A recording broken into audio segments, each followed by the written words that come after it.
Hello, you wonderful people, and welcome to another episode of Crime Centric. This being a show where I talk about crime dramas that I watch. For today's episode, I'm going to talk about the latest episode of Lethal Weapon as well as the latest episode of Bull.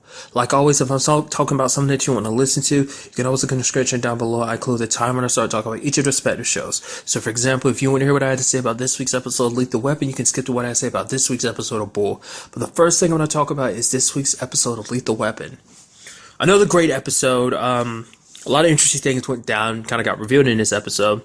Overall, this episode dealt with a case about a surfer named Kyle ended up getting killed. And it seems that basically it's all like, because obviously one angle of it, it seems like it's connected to this group of like surfer gangs, a surfer gang known as the Shore Boys with their leader, Cody. I don't know the actor's name, but he played Rowan in the 100. I think that's the most recent thing he did. Or maybe, no. Or it might have been, what was that / coinciding? It was also, I think his character's name is Anton, who was in Agents of S.H.I.E.L.D. too. I think that was the most recent thing. I feel like there was something else more recently I saw him in. I just can't remember what it was. But nevertheless, basically it deals with this dude named Tom and his son. Him and his son don't have the best relationship. Because of that, him and his son kind of gets mixed up in a lot of stuff, and it kind of coincides a little bit with Riggs' story this season, this episode in particular, because they kind of have a similar story. And the fact of the matter is that Tom kind of did what he could as a father, but the fact of the matter is his son kind of got caught up in the wrong crowd, got into drugs and everything. It's like every time he tried to help his son out, the money he'd give his son would all go to drugs and stuff like that. It's like ever since his mom died, Tom's wife died, then it's like that. He just can't reach out to his son. And it's very similar because like Riggs' life kind of hit the same situation. Not necessarily. It was more so kind of vice versa, where it's like actually his dad that kind of fell apart after Riggs' mom died. But the whole situation is Tom just doesn't know. Like at one point he was kind of like, well, what do I do? Like what point do you just give up? And like Roger snaps on him, is like, you don't. Like when your kid is in need, you don't just give up on them. You keep trying no matter what it takes, as a father himself of 3, like he knows what it's kind of like. You're just like, like sometimes you just kind of want to run away from your kids, but at the same time, it's just like, you got to be there for them because that's your duty as a parent, to be there to help them and protect them, keep them on the right path essentially. So sadly, it's just like no matter what these circumstances are, like Riggs' upbringing didn't really lead to that, because his big part in this episode is the fact is that he's having these nightmares about his dad, like every time he just sees his dad with the bullet wound. And so it's like because what went down last episode is brought all these thoughts back up to the surface, stuff that he hasn't thought about in years, that maybe he's always kept in the back of his mind, but now it's just floating to the surface of his subconscious. Whether it's like guilt, it seems like it's a combination of guilt over what happened. It's like his best friend at the time his best friend, remember last episode, his friend's life kind of fell apart because of that decision. He was only doing that to protect Riggs, but it kind of cost him everything. And it's because Riggs himself, that's one of the moments in life he felt the weakest. He couldn't do it himself because Riggs wanted to. Riggs wanted to kill his dad for being the piece of crap he was, but at the same time, that was his dad. So it's that, I think that conflict of wanting to hurt his dad but not being able to, ultimately, like he never got that relief from doing it. But at the same time, it's like, who knows what it would have done. Like Riggs might end up even worse than what he is right now after the whole Miranda situation. Like who knows who Riggs would be right now if he had been the one to pull the trigger, if he had killed his dad. No matter what the circumstances is, that was his dad, that was the last person he had in this world. So, obviously he found a little good when he met up with Miranda, but that was taken away too. So and Riggs, being who he is, not very big on talking about his problem. He's just suffering with it, and he's not getting enough sleep. So obviously throughout the episode, he's making like mistakes, like asking Roger to go ahead and arrest Tom without really kind of going through the proper channels of looking through everything before they really jump to any conclusions. There's also the fact is that constantly throughout the episode, Riggs would kind of see ravens everywhere, which is like, it's just spooky how that happens, and it's just messing with his mind. Especially because there's like a moment later on in the episode where at the very end, where Riggs was pointing a gun at his dad because his dad was like, go ahead and pull the trigger, but instead Riggs put it to himself. So it's like I said, it seems like a combination of many different things. So it's like, it's really hard to say this is 100% about his dad. It's partial about his dad, it's partial about himself, because that's always been the state of mind Riggs has been in a lot lately, since Miranda, is the whole death situation. I guess it's like after what happened to his dad, and it's like, well, the fact of the matter is, go ahead, you've been too much of a punk to kill me, you've been too much of a punk to kill yourself, so what are you going to do? Even like being haunted by his dad poking fun of him, it's like, oh, you're afraid of the dark. Ever since your mom died, you've been a punk and wanted me to like leave some lights on so you don't have to be in the dark. To the point he was begging Cahill for some drugs, but Cahill's like, with his addictive personality, that's not good. To the point he started trying to steal pills from her, or at least very least something that he could use to kind of stay awake. Yeah, I love the fact that he drunk her tea and he spit it back in her cup and and gave it back to her. It's like, really? Tea in the morning? Come on, Cahill. Like she's it's like, what kind of monster drinks tea in the morning? But it does see by the end of the episode that he is talking to Cahill about it. He's like, I guess we do have to talk, especially after that last dream, because the only person that knows the full truth is Avery. And it's just like, I mean, it makes you wonder, why is it that Riggs does have such a hard time talking about himself? Because I guess he feels like, and especially in this regard, if he talks about his feelings, opens up, then people will look at him in a different light. People, all they'll do is look at him. It's like, oh, you have to be delicate around him. He's broken. Like, he doesn't want to be treated like he's so fragile, I think. But maybe it's also because I think it's one of those situations of also maybe if Riggs lets it go, if he tells people what's on his mind, what's bothering him, then he won't have anything to hold on to.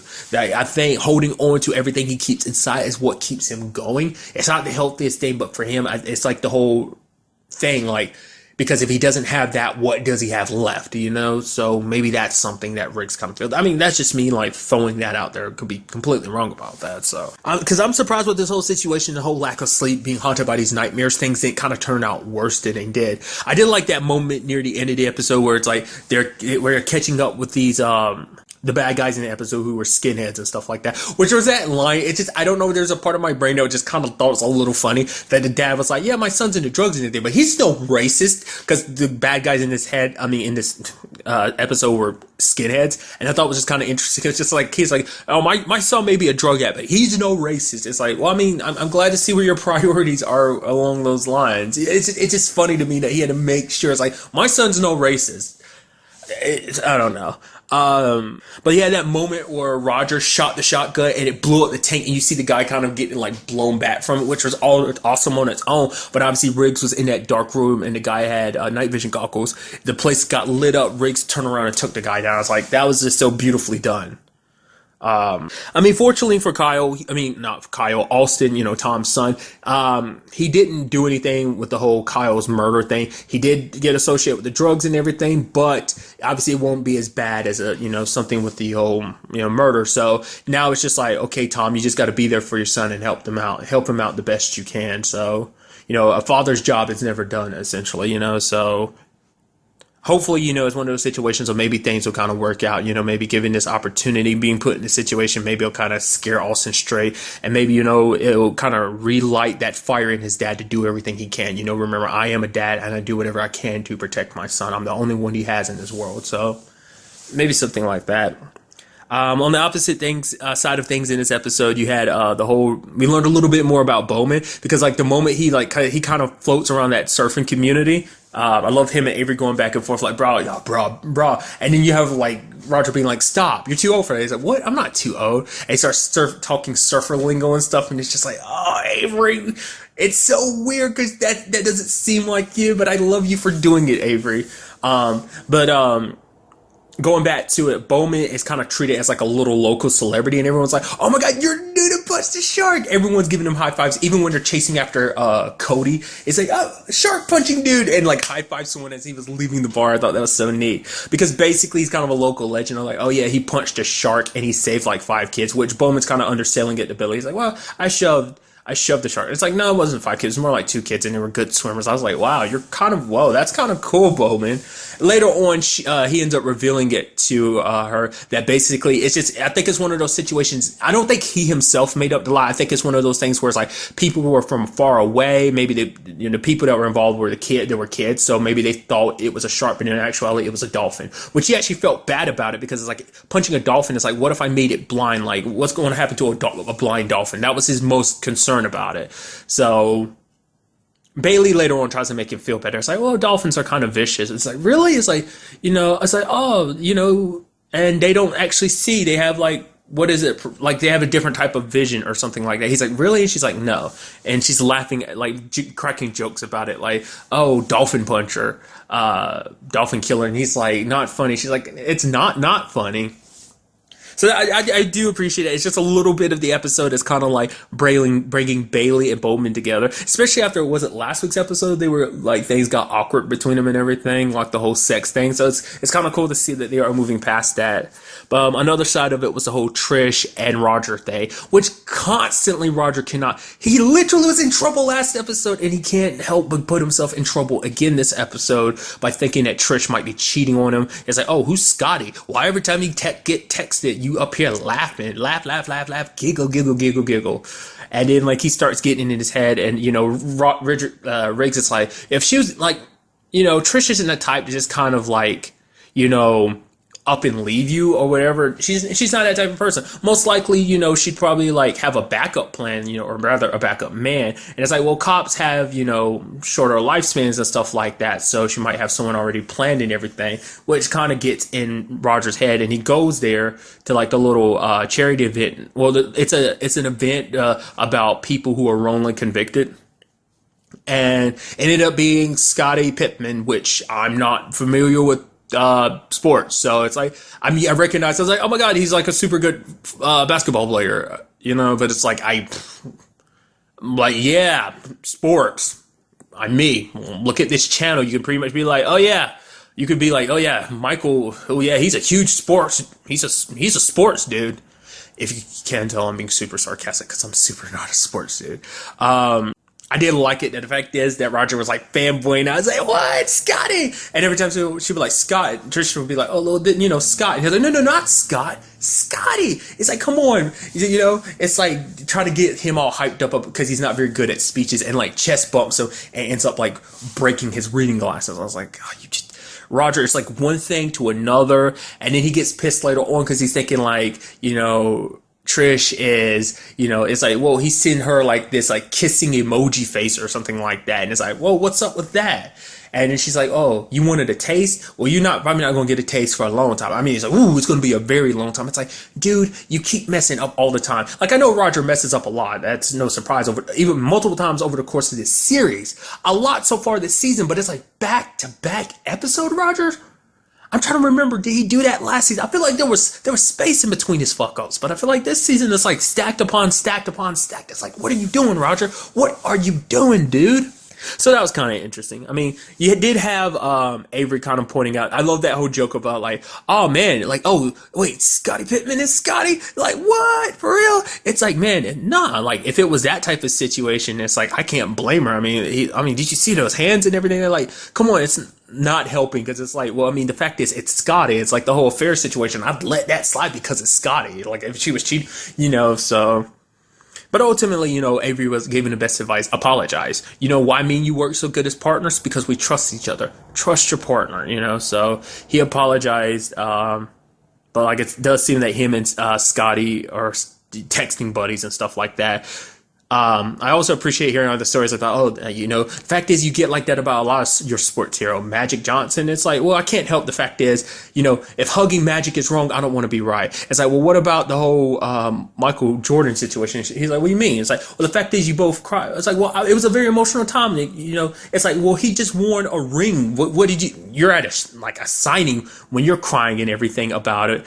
And he's just, I don't know. It was such a beautiful thing. I love their relationship. Like, I love that, like, it's just, like I said, Roger can't help but keep putting his foot in his mouth. Because it's a situation where it's like, I don't think there's ever been a situation so far in this series where it's been like, oh yeah, it's Trish's fault. It's like, it's always Roger's fault because he jumps to conclusion. Obviously, it's because he loves his wife and he's just jealous, and nothing wrong with a little jealousy from time to time. And just, it's like, it can be a good thing, and and like most things in moderation. If it's a little jealousy of like, oh, that's like, oh, that means obviously like I'm very important to you. You're afraid that someone's going to snatch me away. So yeah.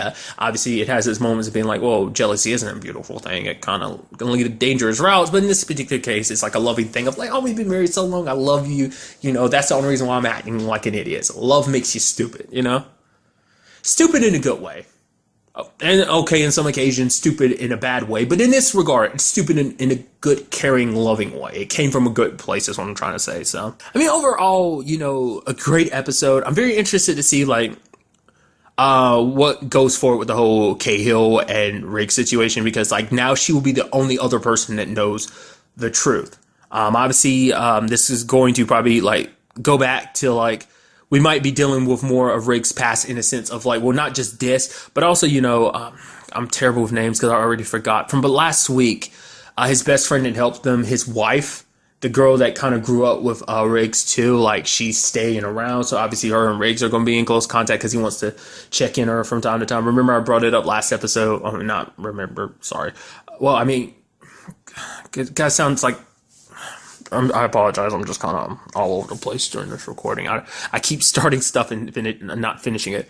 The thing is, he was saying, like, last episode, like, oh, he's going to check in on her from time to time. So maybe, like I said, I was curious to see whether or not that was going to play story relevance going forward for the rest of the season. It seemed like that might end up being a situation of, like, oh, there might be something between them, especially because, Riggs isn't really dating anyone right now. Things sadly, and Palmer, no longer a thing and everything. So. But I don't know, like I said, we'll just kind of have to wait to the next episode and to see if there's anything to that. So, and now moving on to this week's episode of Bull. Another great episode. This was a very interesting episode with its different approach. Obviously, in this case, Bull has to help a boxer named Bobby, who's basically a body was found in his car. Police got called, and now he's being thrown in jail and accused of murder. This is a very complicated case and just a very differently structured episode than most episodes, because this is a case where Bull has to handle on his own, meaning no, like, tack to back him up, because there's no one there to help him with this case. So he basically has to work with this lawyer, Galvin, on his own, and, like, that's it. He has his instincts and everything, but that's it. What kind of makes this case so interesting too is the fact is that when it's all said and done, like, most of it didn't actually take place in the courtroom. It was kind of more so out, because a big chunk of the episode, like half the episode, is also about everyone intact, individual stories of what they're dealing with and everything they're doing for Thanksgiving and stuff like that. But I'll get to that soon enough. But in this particular case, it's like you never got to see, like, a Bull usually pull his normal thing, because it's like, well, his instincts and everything are fine, but his instincts and his way of analyzing people is also backed up with tact. So it's like, there shows you just, even as smart as Bull is, there's a limit to what he can do by himself, which also begs the question, the whole, he met her last episode, and I'm blanking on her name. The lady that's essentially like Bull that he met last episode, who's very good at what she does, and she kind of does it by herself without a team like Bull does. So I kind of brought up last episode, like, how it makes Bull stronger because he has a team backing him, whereas she's alone. So it's just kind of an interesting thing. That now we see the flip side of that, of him being alone handling this. The case didn't end the way I thought it was going to. I mean, it was kind of interesting because you had that neighbor lying. It's like, no, like, Lucy, his wife, was literally by Bobby's side, so she knows he didn't do it. But then, like, I figured as much that he had to throw the fight. I figured that's what that was. I figured there was a whole mob thing about it, but it never clicked in my head necessarily that she was connected to it. I was like, oh, maybe it's like back in the day when Bobby was in a gang or something, he hurt one of her family members, because she's been living in the neighborhood for like 40 years or whatever. But it's like, no, because she lied because the mob or whatever who's associated with Bobby told her to do so. Because the crazy thing is, like, there's no, like, happily ever after in this particular situation, because it's like Bull had to make a deal to get Bobby off, because, like, the jury was stacked against him. Everyone was believing that neighbor's story, and there were, because it's kind of interesting too, because Bull brought it up. The fact is, like, they have something in common. They both don't like to lose. So because Bobby was supposed to take the fall, but he just, after taking a pounding and everything, and after seeing that other fighter, it just kind of pissed him off, and he had to win. So that's what set everything in motion, because it's like the mob does not appreciate that stuff. One story that teaches you that better than anything is Daredevil. You see what happens when you cross the mob. You just don't do that. But nevertheless, what I was talking about, the fact is that it doesn't have like a happily ever after type of situation. It's the fact is that he's still connected to the mob. The mob owned him before, and the mob still owns him now. Bull just made the deal a little sweeter, because it's like, well, he's a lot that basically Bobby's more valuable out and free and being a champion rather than being locked up, because it's like, oh, you know, he's an investment that you can make a lot more money off. But obviously if they ask you to take a fall later on when they feel like you're not worth bringing in the money or the crowds, then if you don't take the fall, they will kill you. Essentially, they won't just put another man's body in your car to frame you. And then Bobby's just thankful and stuff like that. I'm like, that's so weird. It's so very counter to every other episode. It's like, it's not like Bull can necessarily get him out of this terrible situation. It's just like, well, you got to live with this terrible situation. And it's just like, because the problem is Bull already established, you're like me, you don't like to lose. And eventually that might get to that point where it's like, he already knew he was associated with the mob. You know, you don't mess with the mob anyway, but now that you're in that situation, you do what they tell you to do. But it's like, maybe that streak inside of him, like, no, I got to win, will kick in. So I don't know. Like, it's like a very bittersweet ending. I guess it kind of represents the fact that, like, Bull doesn't have his team to really give him full support. So this case kind of, like, even like, isn't it like, oh, him and the lawyer going back and forth? It's like none of that. It's so weird. It's like a very odd episode. It stands out amongst every other episode that's ever existed on this show in that regard, or just like how it was structured. Like, the show throws like curve. Like I said, it's always interesting what new things they throw in, like, this kind of like procedural aspect of the show, but it's like they threw a heavy ass curveball with that, and it's just so fascinating. That just it had that weird, like, it's a good ending. Everything worked out in the end, possibly, but it's still kind of a shitty situation. I don't know. That's all I can say when walking away from that situation. I did also appreciate that Danny kind of gave her 2 cents, because she was like the one that kind of helped Bull with the whole situation, because it's like, she kind of pointed out, we learned a little bit more about her dad. The fact is, he liked fighting, but it's like, if you asked him to step on an ant, he just wouldn't. But the fact of the matter is, she, like, that basically, I like the way it was told, like, you know, a fight has a story. Like, the moment the fighters are walking up to the ring, that's where the once upon a time happens. And basically, happily ever after is for when the fighter who goes, okay, who walks away winning, who gets the title, the money, and all that, that's the happily ever after. And somewhere in between there, obviously, is the story. And Bull ended up finding out the story was that he was supposed to take the fall, so I don't know, like I said, that was just kind of interesting. But like I said, the most interesting thing was the fact is that everyone, like, this was a case that Bull kind of had to handle on his own, while everyone else had their own respective situations. Benny kind of was supposed to go with family for Thanksgiving, but he ends up hanging out with this lady named Grace, and they kind of hit it off and everything, and he ends up ultimately giving her his ticket. And in the back of my mind, I'm like, because I was, like, legitimately, I was thinking, like, what are they going to do with Vinny's story? Is they going to make it so that, like, this lady ends up stealing from him or something? I was like, what's going on with this story? But it's like, no, him and this lady hit it off. Her name is Grace. And he ends up giving her his ticket because they were both heading out. But he gave it to her instead of going home. And he's like, oh, here's my number. You know, just text me. And she didn't immediately text him. I'm like, oh, man, that sucks. But then he's walking away, and she texts him, and it's like, yeah, boy. I really hope they do meet up again. That was just kind of an interesting, like, ooh, Benny, especially for Benny, because it's like, when she heard that the flight was getting delayed, she stood up, took off her big jacket, and had shorts, like short shorts, and her outfit on it is like, wow. And you just see Benny like, well, holy crap, there's a super beautiful lady standing in front of me. So, like I said, I appreciate that storyline. I was wondering about that whole, like, situation of, like, oh, are you, you know, the bar is closed, but, you know, how old are you? I was like, wait, is he worried about that whole, like, is he worried that she's super old, that she's, like, only 18, she's not legal to drink? It's like, I'm such a clueless idiot. I was like, oh, that's supposed to be a line. I'm stupid. Shows how, like, because I know nothing about flirting. What? I'm terrible at it. So, it just didn't correlate. I was like, oh. I mean, I guess it makes sense, you know, because I was like, oh, like, this is just Benny being like that lawyer side of him thinking like, oh yeah, don't want to break any laws because he's kind of a stickler for it. It's like, oh, no. It's because it was him flirting. I felt so stupid for not realizing that. It's kind of like, you're a little slow in the upkeep, aren't you, Michael? Yes, I am. I do. I really am. But I thought that's kind of neat. We had Chunk situation. I thought the girl who's going to be like, the lady I thought was his sister, because there's a girl that he knows because he's going with family, and her name is Anna. She's getting accepted to NYU. Her mom's not all happy about it. Chunk's talking to her, but obviously it's like New York. She's like, well, it's the murder capital. I want my daughter going there. It's like, mom things. But then Chunk kind of brings up something interesting. He's like, it's about time she knows about her dad. I'll be there, because her mom's like, no. You being there isn't going to be the same thing as me being there.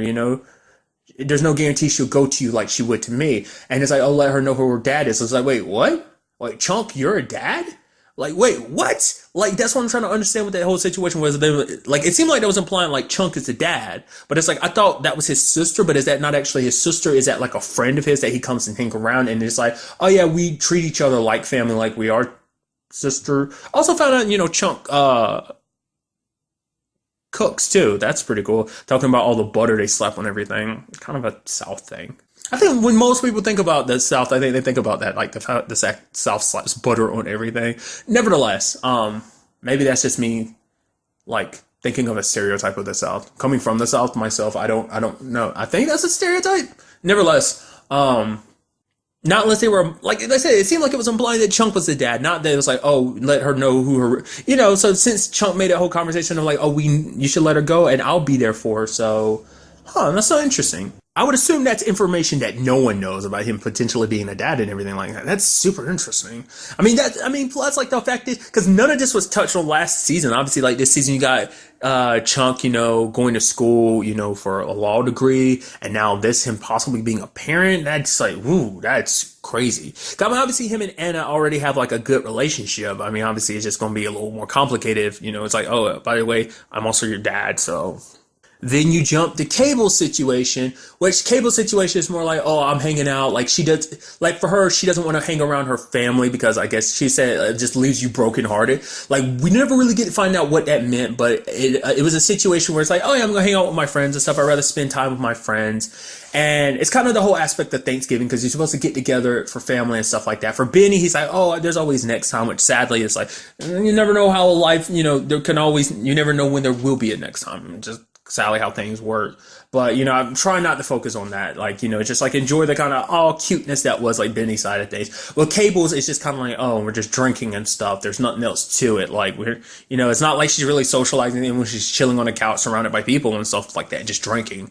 So it's just kind of an empty Thanksgiving, and she's calling up her family to see what they're doing. So it's just one of those things where it's like, maybe the moment she gets there, maybe it's like family fights and stuff like that, or maybe her family worried about like, oh, when you going to settle down and stuff like that. I don't know. We don't know 100% the dynamics of her family, but whatever it is, it's stuff like, she's like, I can do a year without it. It's not that big of a deal. But it's like the moment you miss out, you start missing things. You're kind of like, maybe I should have, it's one of those things I'm thinking, I'm definitely sure it's one of those things she regrets, not doing. So that was kind of like I said, it was just a little thing. Like I said, appreciate the little look into everyone's life. And obviously amongst everyone, the biggest one was Marissa's situation. Kyle got mugged and everything. It's like, oh, can you help me out with the passport? I need to get to China. This deal, I spent so much time, blah, blah, blah, blah, blah. And then Marissa's like getting ready to go on her trip. And she ends up finding out that all her credit cards have been maxed out. Her bank accounts have been emptied out. I'm like, that's conniving SOB. Immediately not surprised. I said it the moment he was like, oh, give me your money and I'll triple it or something. I was like, this is a freaking, that piece of crap. Like the reason why, oh, he's not looking at your finances because he was worried about you. It's like, oh, let me take care of you. It's like, no, he's a no good piece of crap trying to figure out how much of your money he could steal from you. It's like, God, it sucks, especially because like Marissa was in love. Bull didn't like the guy from the beginning, but he made an exception because of how in love Marissa was. And now it's like, come back and bite her like that. She's not telling anyone about it because she's like, oh, how was Florida? Didn't tell Bull what really happened because she didn't want, because I guess in her mind, it's like, Marissa's very prideful, which we've never really seen that side of like Marissa, like being super pissed off like that.